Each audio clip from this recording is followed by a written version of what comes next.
صدق اللہ مولانا العظیم وبلغنا رسولہ النبی الامی الکریم ونحن على ذلك لمن الشاہدین والشاکرین والحمد للہ رب العالمین۔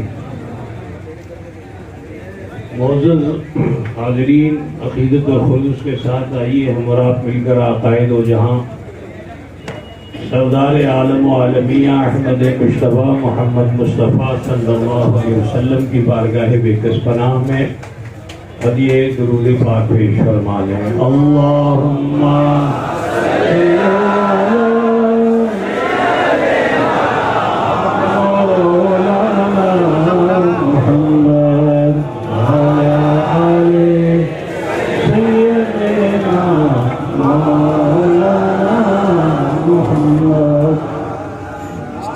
حضرات گرامی،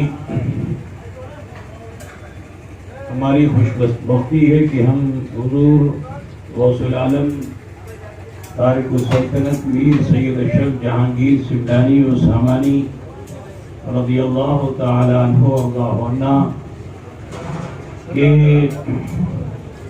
633ویں عرس پاک میں شرکت کر رہے ہیں۔ اللہ تبارک و تعالی ہماری اس حاضری کو قبول فرمائے اور دارین کی لازوال نعمتوں سے ہم سب کو مالا مال فرمائے۔ حضور مخدوم سلطان سید اشرف جہانگیر سمنانی و سامانی رضی اللہ تعالی عنہ و عنہ مادر ذات ولی ہیں۔ اپنے والد کی صلح میں آنے سے پہلے جن کی ولایت اور جن کی شرافت کا چرچا جناب محمد رسول اللہ صلی اللہ علیہ وسلم نے فرما دیا ہو، ان کی ولایت کا عالم کیا ہوگا۔ آج ہم ان کے دربار میں حاضر ہیں۔ ایسا کوئی وقت نہیں کہ اس میں کوئی لمبی چوڑی تقریر کی جائے، بس کچھ ہدایات ہیں، وہ یہی کہ جب یہاں آ گئے ہو تو ضروری یہ ہے کہ حضور مخدوم العالم غوث العالم کے طریقے زندگی کو ہم اور آپ اختیار کریں اور تقوی اور پرہیزگاری کی طرف اپنے آپ کو مائل کریں، اس کی بڑی سخت ضرورت ہے۔ آج ہماری بدعمالیوں کے سبب ہی دنیا میں ہم ذلیل و خوار ہو رہے ہیں۔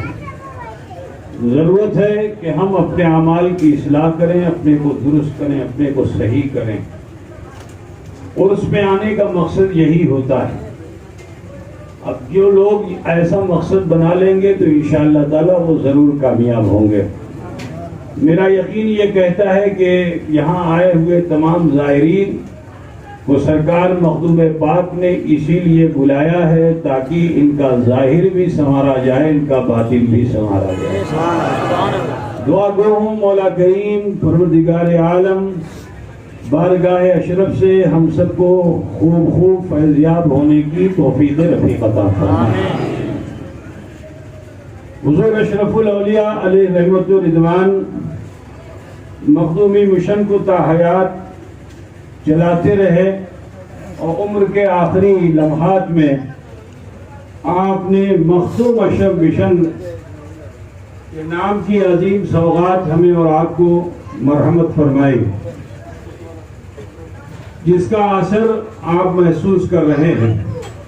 دعا کیجئے کہ جو دینی قلعہ، جس قلعے کی بنیاد حضور اشرف الاولیاء نے رکھی، روز خضوع مولا تعالیٰ اسے ترقی کی شاہراہ پر گامزن فرمائے۔ یہ ذمہ داریاں ہماری و آپ کی تھیں۔ میں دیکھ رہا ہوں کہ الحمدللہ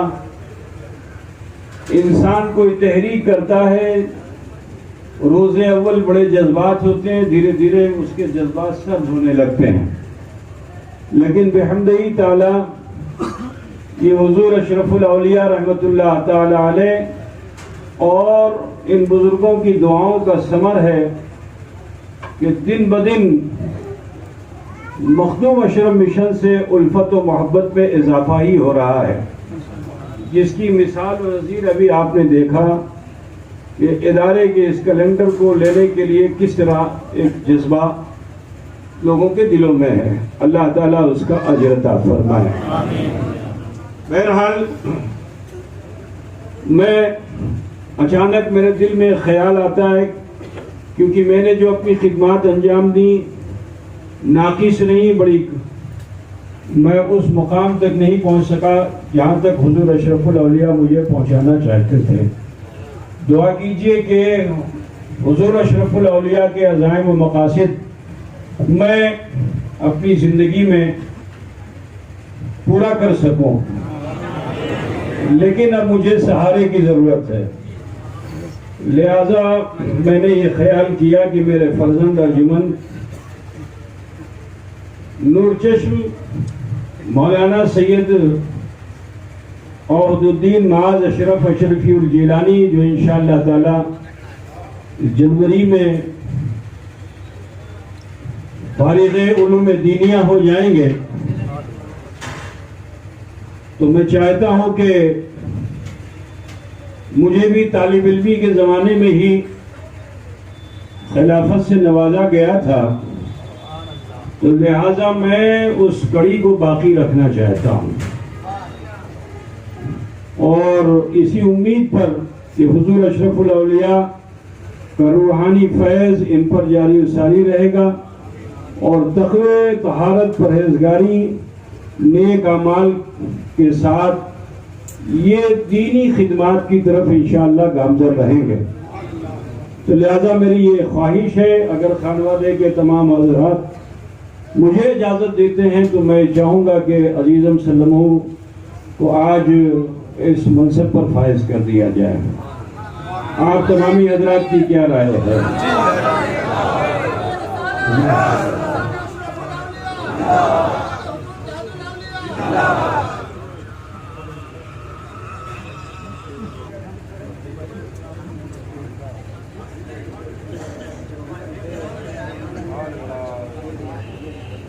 میں اپنے برادر مکرم حضرت سید خالد اشرف اشرفی الجیلانی اور عزیز القدر مولانا سید نظام اشرف سے بھی گزارش کروں گا کہ جس طرح حضور اشرف العلماء علیہ رحمہ نے مجھے حضور اشرف الاولیاء کے ساتھ خلافت میں رحمت فرمائی تھی، یہ دونوں حضرات بھی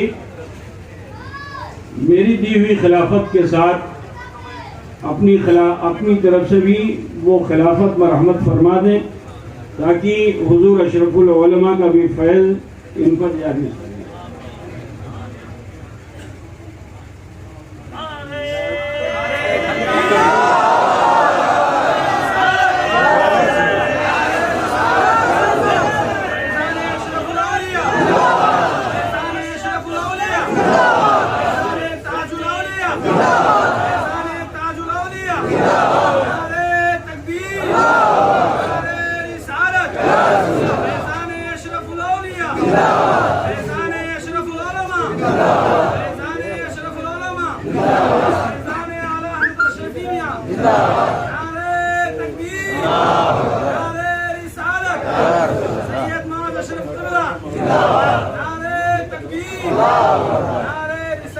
آپ تمامی حضرات دعا فرمائیے کہ اسلاف کے طریقے پر چل کر